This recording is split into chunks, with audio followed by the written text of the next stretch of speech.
Shall we begin?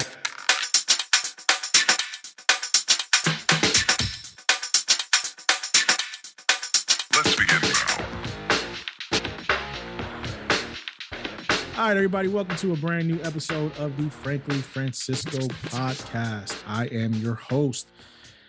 Today, I have a special guest on the show. His name is Brenden. He is the creator and founder of Master Talk, a YouTube channel that helps people learn how to speak correctly, learns how to master how they speak in public. So, Brenden, let my audience know a little bit about yourself, about what you do, how long you've been doing it. Yeah, absolutely, brother. It's great to be on, man. So yeah, I started Master Talk when I was around 22 at the time. So it's been 3 years, but I've been coaching for almost 7 at this point. So how it got started for me, brother, was when I was in university. I used to do these things called case competitions. Think of it like professional sports, but for nerds. So the guys my age were playing football or basketball or rugby. I was doing presentations competitively, and that's how I learned how to speak. But then as I was progressing in these competitions, I started coaching people how to speak that were younger than me, not because I knew how to coach people, but because we didn't have a communication person to help them do well at these competitions. So I just kind of self-anointed myself. I helped them out with the journey. That's how I learned the skill set of how to coach people. And that's what led to the idea for the YouTube channel, because I realized everything in my head wasn't available for free on the internet. And then it led to what it is today. That's awesome, man. So essentially you've been doing this since school. Like you've literally had competitions where about this actual subject, which is, it blows my mind that they actually have competitions about this. Like, it's amazing. Like, you learn something new every day. This is why I love doing what I'm doing, because I would have never thought in a million years there was a competition of exactly about what you do, which is, it blows my mind for it. But when you first started your channel, what was the biggest pain point for you? What did you see was the biggest issue for you getting your business off the ground to where it is today? Yeah, I would say the biggest issue for me personally, Francisco, is it wasn't really a business. I had like zero acumen. So just to give you some context, the reason that I did these case competitions was to land a job in corporate America, or I guess in my case, corporate Canada. A lot of my friends went on to go work at banks. They went on to go work on, Wall Street, McKinsey, a lot of these management consulting firms. And I started my career at PricewaterhouseCoopers. So for me, the goal was which is like a accounting firm for those who are wondering. So basically for me, the goal was to get a great corporate job, which is exactly what I did. I landed a fantastic job at IBM and I worked as a consultant for many years. So for me, when I started the YouTube channel, I thought it was the stupidest idea ever. I was just making videos and my mom was freaking out because she's looking at me. She's like, "What are you doing? You work at IBM, you make 6 figures. Why are you yelling in the basement and making videos?" She was scared for me. She was like, "What are you doing? What's happening?" So I guess the biggest challenge, to answer the question directly, is that I had no idea what I was doing from a business standpoint. I wasn't really taking it seriously as a business. It was only a few months later when I met my business partner that I realized that I could actually monetize it. But the challenge there was because I was super young at the time, and still am, frankly, but now it's not that much of a deal anymore. But back then, I had a lot of imposter syndrome. It was really hard to sell executive clients to believe in me. So right now, your biggest client base right now, is it in the executive world right now? Yeah, exactly. So essentially what happened from, I guess, since you want to talk about the business specifically, is as the YouTube brand started escalating, right? My YouTube channel started growing really rapidly over the last probably year and a half, I would say.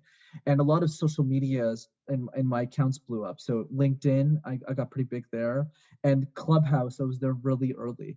So what happened was a lot of these executives reached out for coaching, and I developed a specific niche in technology executives, because a lot of those guys they got income, but they're terrible speakers and they need it to get into the leadership positions and thrive.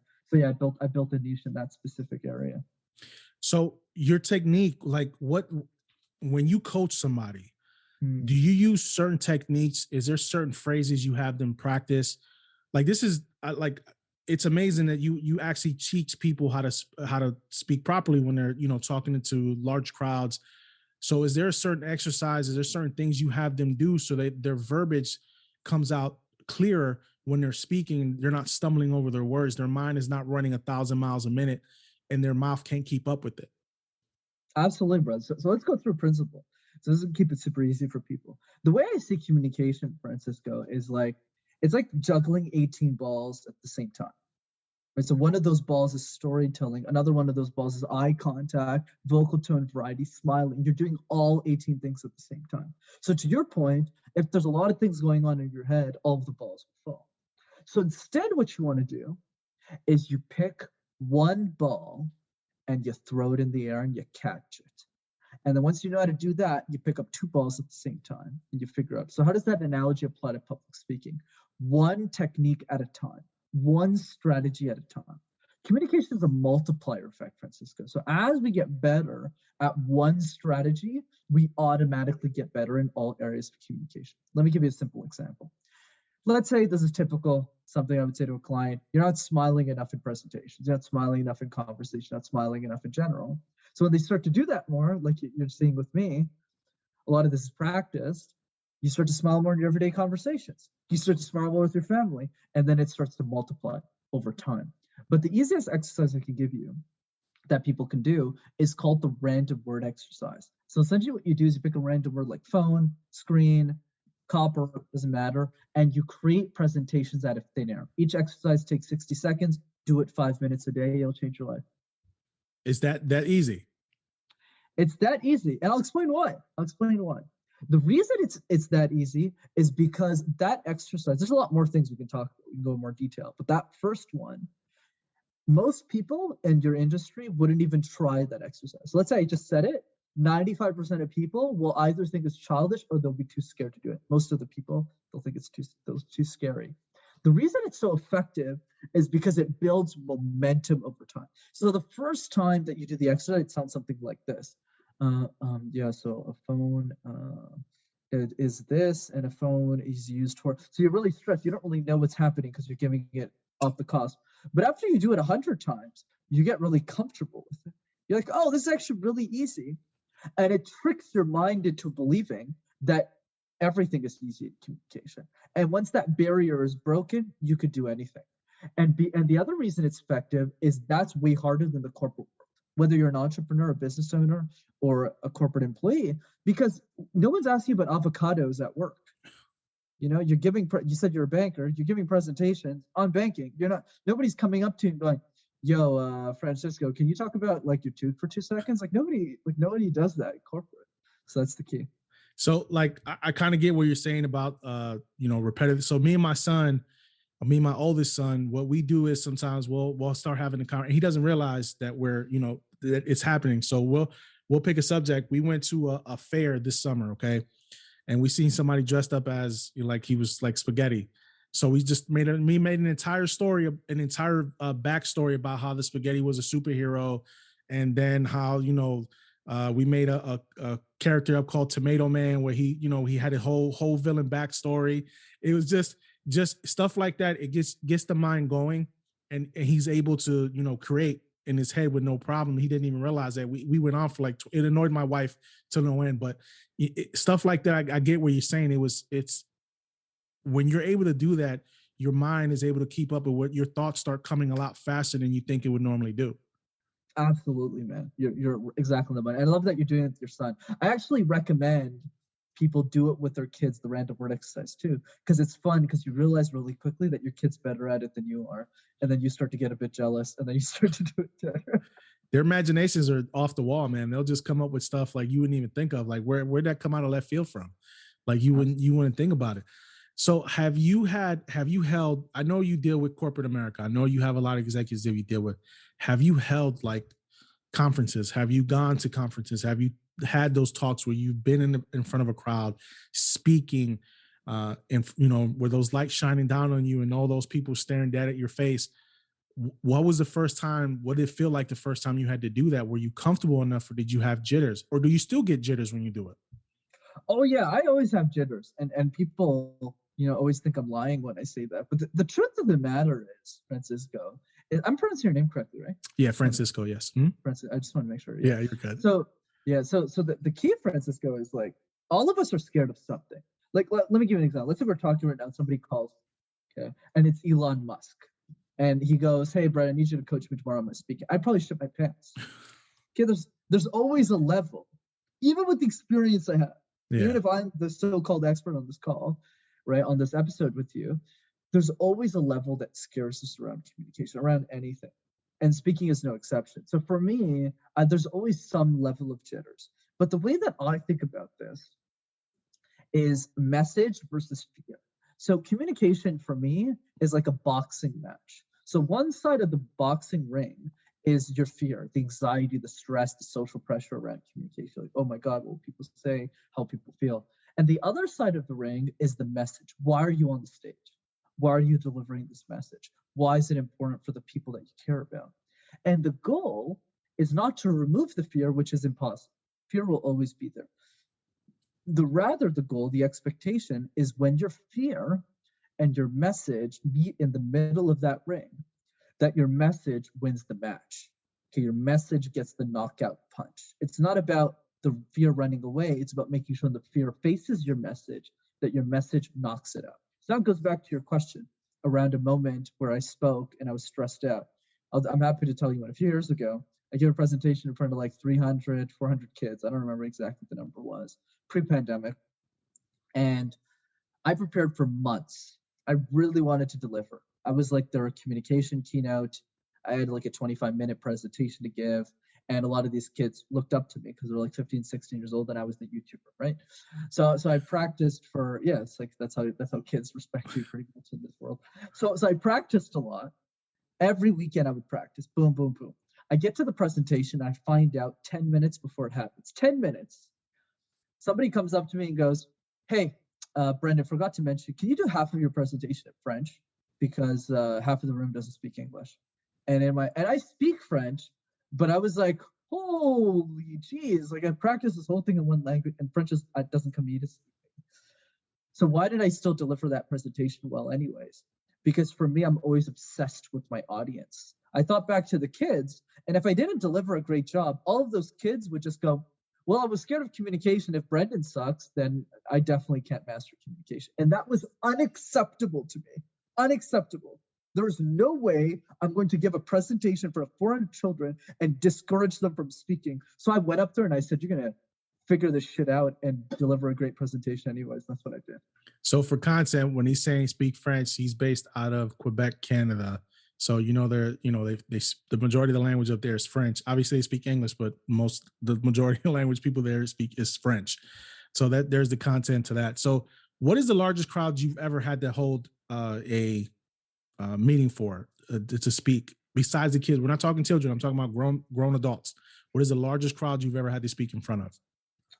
To be honest, not as big as you think, because most of my business is coaching. I'm starting to get those opportunities now. Like I'm in talks with one that will be a couple of hundred of executives. But I would say the biggest stage I've spoken on that's not virtual with execs is probably 100, 150. That's still a lot of people. That's still a lot of people, man. That's a lot of people. Because you're gonna have people staring at you like deer in the headlights, because they're, people want to learn. And that's one thing that people go to conferences to learn. That's what people don't understand. When you go to one of these conferences and you go to a TED Talk, you're going there to learn. You're going to learn something. And some people are very, very eager to learn, but you still have people that go there too just to doubt what you're doing. You're gonna have those people there who are gonna doubt you and who are gonna continue to. Have you ever had anybody like a heckler in the crowd? Have you had anybody that's ever come up to you and basically just try to say what you do is nonsense? I mean, I've definitely had a lot of that, but maybe not that much in person, but definitely a lot in general. I'll give you a few examples. So when I started Master Talk Francisco, I had the brilliant idea, right? I'm obviously being sarcastic here, to send my YouTube videos to a bunch of university professors. Because the logic makes sense. If you send the videos to university professors and they share it with their students, well, there you go. They'll just keep sharing with their students for the rest of their careers. And my distribution is free and it's unlimited. Smart idea. Yeah, they all spat in my face, brother. Wow. They were like, yeah, you're young. A lot of the replies I got is, first of all, don't call me by my first name.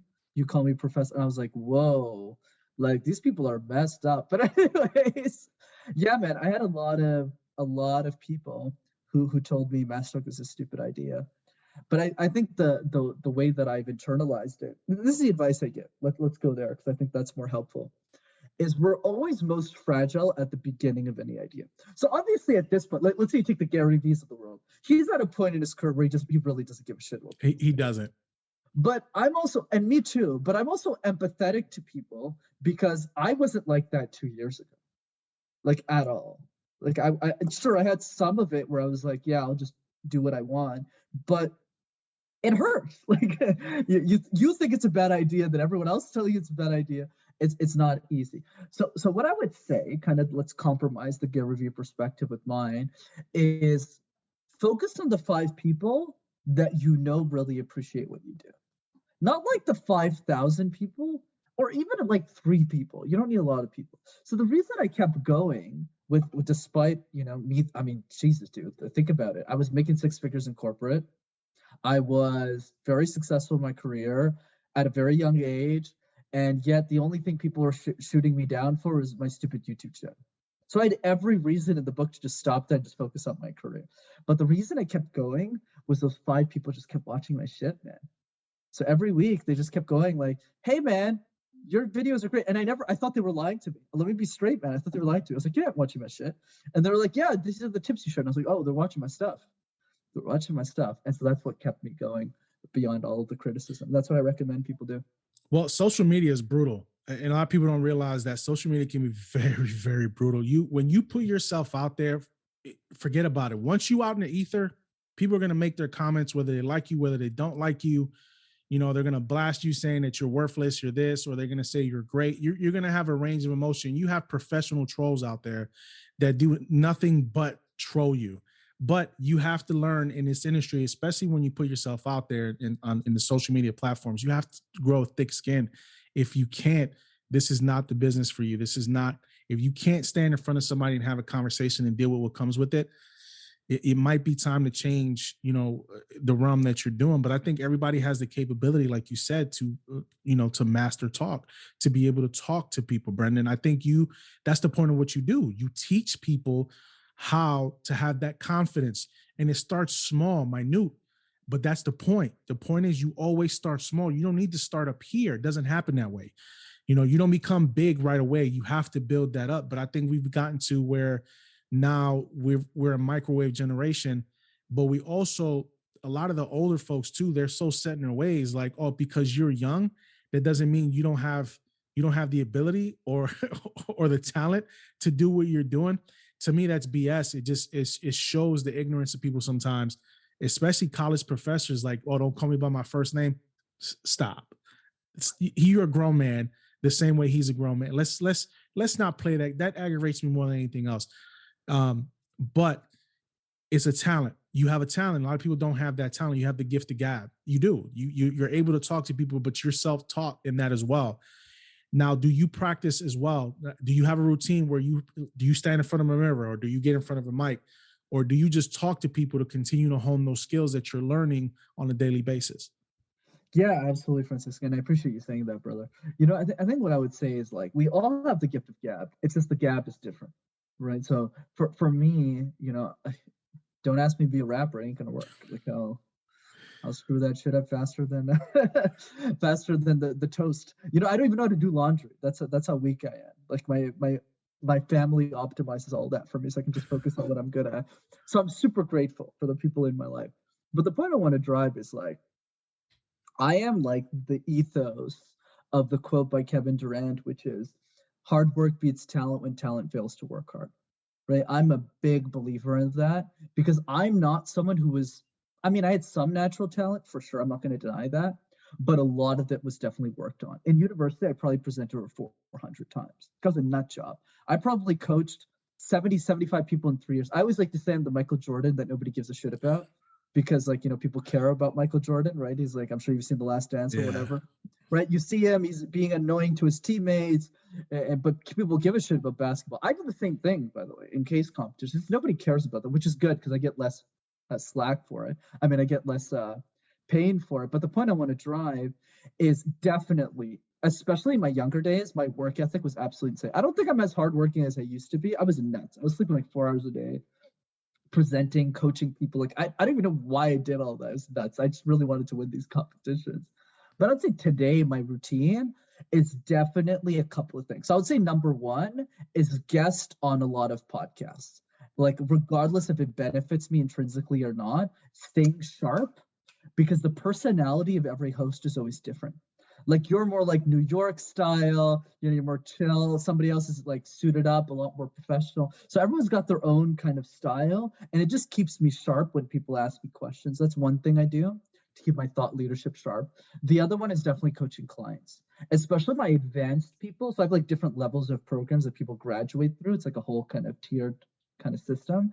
And the people at the top, I always got to teach fresh stuff to them because I keep running out of content for them. Because at some point they learn everything. They're like, why should I keep working with you? So I have to keep investing and learning so that my vision for them is always bigger than the vision they have for themselves. So my exact clients stay with me for many years. So that's more for the advanced people. So that's the second thing I do. I'm always creating new material for them. Like recently I started having them do this thing called the Moth. It's like this underground society of storytellers that no one knows about. And I have them like present their speeches. I came up with that idea like 3 weeks ago. So I'm always trying to refine my craft. And then the third thing is definitely video content, creating more stuff for YouTube, thinking about my thought leadership in video form. So this would be the three big things that I do outside of speeches, obviously. Yeah. So like with me, I don't like, everybody has their own style of podcasting. Mine is very late. I don't feel like I need to dress up in a suit and tie to have a conversation with somebody. Yeah. And I think when people do that, I think they're putting too much pressure on themselves because they want to present themselves as to be something that they're really not. Like, I wear a suit and tie every day. That is my uniform for work. Why would I want to do that while I'm on the camera and having a conversation with somebody? It's not real to me. I want to be relaxed. I want to be in an atmosphere where my guest is relaxed, because I have to deal with that. I have to deal with that every single day, talking to people in a shirt and tie. We're not doing it on here. I want everybody to come on here and be like, look, this guy's relaxed, because I feel if you project that to your guest on the show, it relaxes them as well, because they know you're not going to be uptight when you're having a conversation. Suit and tie can be kind of intimidating somebody when they come onto a podcast, because they feel like they have to be super duper professional. That's not how, and I think a lot of podcasters fail in that sense, that they push themselves, they try to push a narrative too much that's not them. You try to showcase something that you're not. So for me, having guests like you, it's something that my guests can learn from. It's, I've talked to podcasters as well, but I like having guests on that are in different fields, because I feel there is a lesson to be learned in every guest that I have. And if it helps one person, it makes a difference in their lives. Who knows, from this point, when somebody listens to the show, they're going to say, hey, you know what? Maybe I can hire him. Maybe I can use him. And that's the point, because I want to shine the light on people who are multi-talented. You don't have to be a celebrity for me to want to talk to you. I want to talk to people like you, people who've created something from nothing and built themselves up to a point where they can go, hey, I can put this out into the world and people are going to listen to me.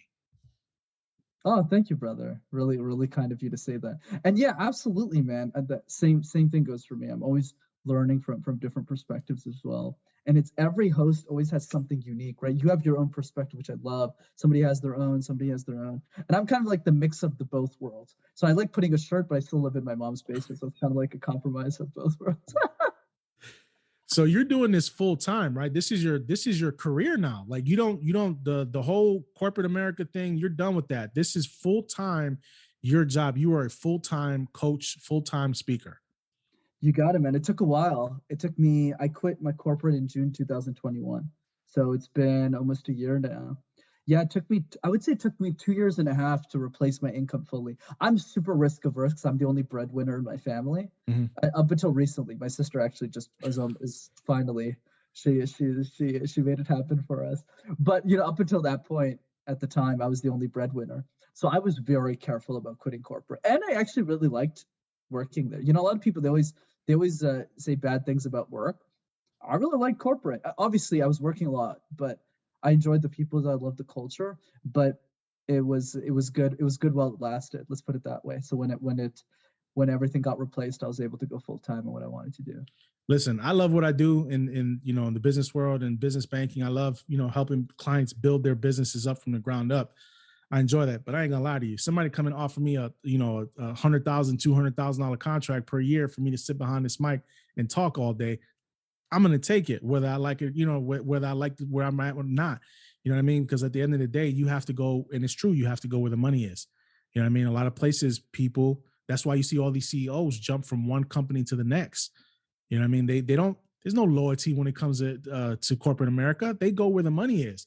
If somebody's going to offer you, you know, $30 more million than what you were making at one place, you're going to go there regardless of what it is. So you have to go where it's going to make you happy, and you have to go where you feel you're going to be most profitable and where you're going to make the most money at.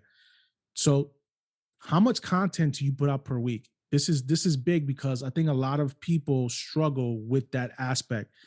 You concentrate on videos, but how much actual content on social media sites do you put out per week? Right. So happy to answer that, Francisco. And let me give a bigger perspective to that as well.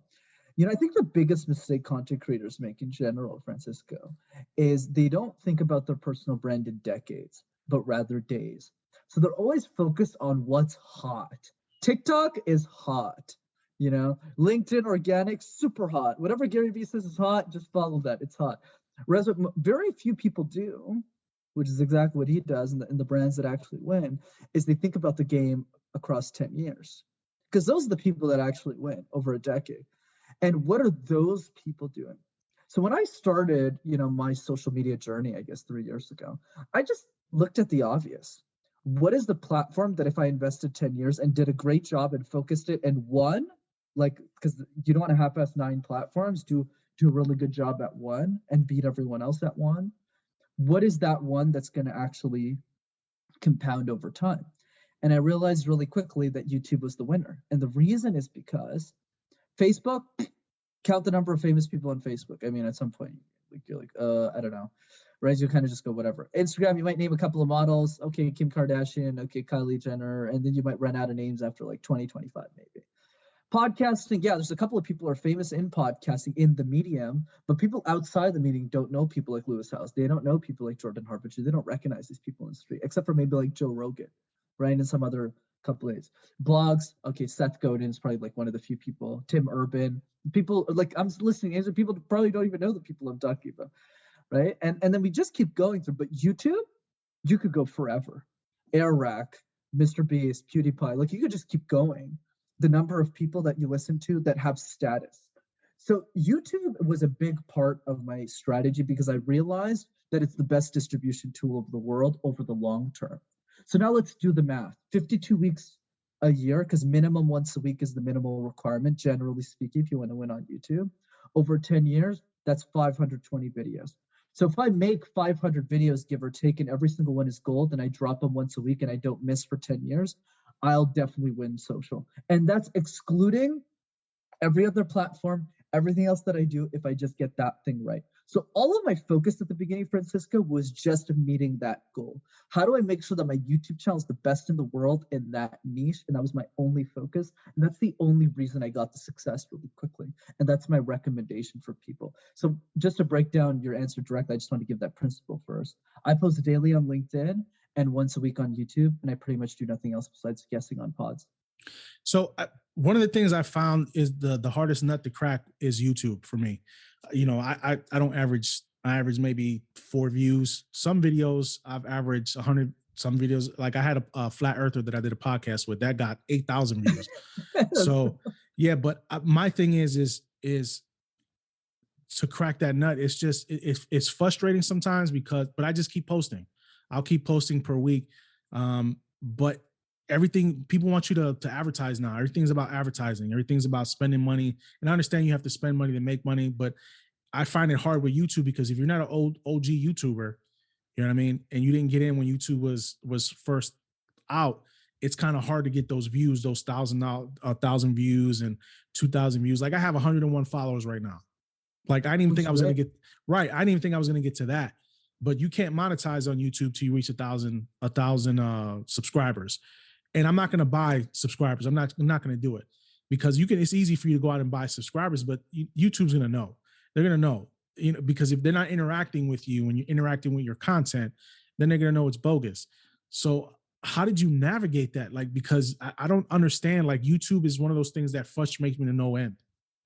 Absolutely, bro. So I'll give some honest truth because you know me, I was like the tough love. I'm sure you realize at this point. So tough love is this: first 1,000 subscribers, man. Google that owns YouTube isn't going to help any of us, okay? Because their goal is to make money, which is totally fine. Okay, 100% legitimate. They're a business. They got to run like a business. But what I also like about YouTube is that they're fair. So if you have the best video in town and your stats show the best video, they'll push it up. That's why Mr. Beast has the best production. He spends millions of dollars on each video, which is absolutely mind-boggling, which is a story for another day. So how do you win? The first 1,000 subscribers, to your point, YouTube will monetize you, which means until you hit 1,000 subscribers, YouTube's not going to help push a single thing for you because they don't make money. If they take 40% of your ad money, but you aren't running ads, they're not going to help you. And this is why when you have 1,000 subscribers, I always tell people to turn on ads, whether they want to make money from ads or not. Because if you don't turn your ads on, Google won't push up your videos. They won't tell you that, but that's just the truth. Because they got to make money, which is totally fine. I have nothing against that. I make money from YouTube. It's fine. There's nothing wrong with that. But given that, how do you tilt the edge in your favor? How do you tilt the edge in your favor? Dude, my first 1,000 subscribers, I hustled my fucking face off to get those 1,000 subs. I messaged 2,000 people individually because I had a massive network from university because I was a crazy networker. I never asked my network for a thing, except maybe like donations to a charity. I never asked for a thing. Like for me, because I always gave a lot. With case competitions, I have a big reputation from that. That's how I got 1,000 subscribers in 3 months. I didn't buy them, but I earned them through all of the equity I built up over 3 years. I said, guys, you didn't do shit for me. I helped you with a bunch of shit.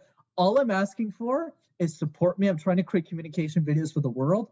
All those people got behind me. So all of my 20-year-old students, my 19-year-olds, they started sharing my shit to everybody. Even if my videos were crap back then, that's how I got to 1,000. And then the rest, obviously, the algorithm helped me and whatnot. That's awesome. But I think the key is don't rely on luck because it's not going to get you there. All right. So before we jump off here, where can people reach you at? What are your socials so they can click on you, read you, see you, hear you? Yeah, absolutely, brother. Absolutely. So once again, great conversation, dude. First of all, love speaking to you.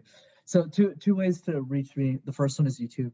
So just go on Master Talk, check out the videos, enjoy them. And then the second way is if you're interested in coaching, come to one of my free interactive live trainings. So I do a free training every few weeks over Zoom. It's a live call. It's not a webinar. People come into Zoom. I'm coaching people free on that call. And you can register for that at rockstarcommunicator.com. And everyone's invited. Even if you can't afford coaching, just come enjoy the ride.